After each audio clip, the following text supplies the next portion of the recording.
by New India Assurance. Online धोखाधड़ी से बचना अब आसान। अपनाइए न्यू इंडिया की my cyber policy. New India Assurance Bharat की प्रमुख मल्टीनेशनल जनरल इंश्योरेंस कंपनी अब व्हाट्सएप पर भी उपलब्ध। अब रूस यूक्रेन जंग की बात करते हैं। सऊदी अरब की राजधानी रियाद में इस वक्त दोनों पक्ष मौजूद हैं।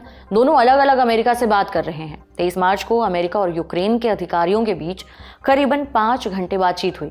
अमेरिका और रूस के अधिकारियों के बीच मीटिंग 24 मार्च को होनी तय थी। शो लिखे जाने तक ये शुरू तो हो गई है, लेकिन इससे जुड़ी डिटेल्स अभी तक सार्वजनिक नहीं हुई हैं। अमेरिकी अधिकारियों ने न्यूयॉर्क टाइम्स से कहा कि ये बातचीत सिर्फ अस्थायी सैन्य समझौतों के इर्द गिर्द है, जैसे कि ऊर्जा ढांचे और ब्लैक सी में जहाजों की आवाजाही को सुरक्षित बनाना। इस बातचीत में किन मुद्दों पर बात हो सकती है, पॉइंट्स में जानिए। पहला, ऊर्जा ढांचों पर हमले रोकना। और हाल ही में रूस और यूक्रेन अस्थायी रूप से एक दूसरे के ऊर्जा ढांचे पर हमले रोकने के लिए मौखिक रूप से सहमत हुए थे, लेकिन इस आंशिक संघर्ष विराम को कैसे और कब लागू किया जाए, इस पर अभी कोई फैसला नहीं हुआ है। हमले अब भी जारी हैं। यूक्रेनी राष्ट्रपति वोलोदिमीर ज़ेलेंस्की ने कहा है कि ऊर्जा ढांचों की एक लिस्ट बनाई जाएगी और समझौते में उन्हें शामिल किया जाएगा। इनमें रेल और बंदरगाह भी शामिल हो सकते हैं। दूसरा मुद्दा है पावर प्लांट्स। 19 मार्च को डोनाल्ड ट्रंप और ज़ेलेंस्की के बीच फोन पर बात हुई। अमेरिका की ओर से जारी एक स्टेटमेंट में कहा गया है कि इस बातचीत में ट्रंप ने ये सुझाव दिया था कि अमेरिका यूक्रेन को उसके पावर प्लांट्स चलाने में या तो मदद कर सकता है या उन्हें खुद चला सकता है। ट्रंप से बातचीत के बाद ज़ेलेंस्की ने भी कहा कि उनके बीच ज़ापोरिजिया न्यूक्लियर प्लांट को लेकर बात हुई।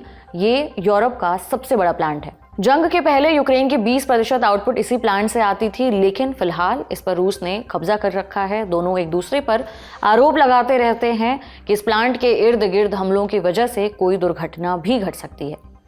तीसरा मुद्दा है ब्लैक सी में जहाजों की आवाजाही। ब्लैक सी के रास्ते दुनिया भर के बाजारों तक अनाज और बाकी चीज़ों की आपूर्ति होती है।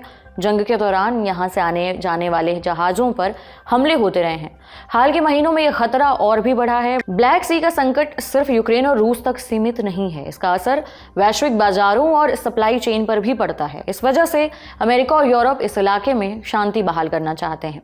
चौथा, इस बातचीत में रूस के कब्जाए हुए यूक्रेनी इलाके पर भी बातचीत हो सकती है। यूक्रेन का लगभग 20% इलाका रूस के कब्जे में है।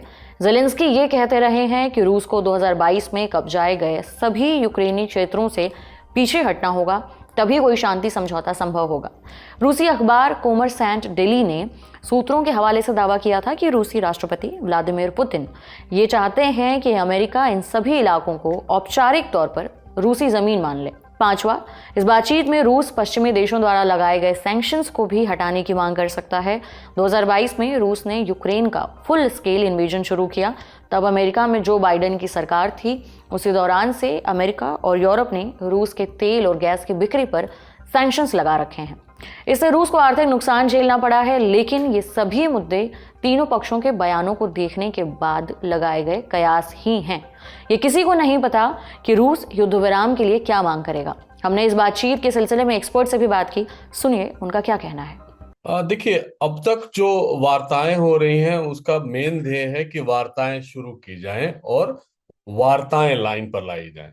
और उसमें काफी हद तक ये तो एक मतय कि हो गया है कि कुछ न कुछ युद्ध क्षेत्र में या बैटल फ्रंट पे जो यथास्थिति है उसमें परिवर्तन किया जाए।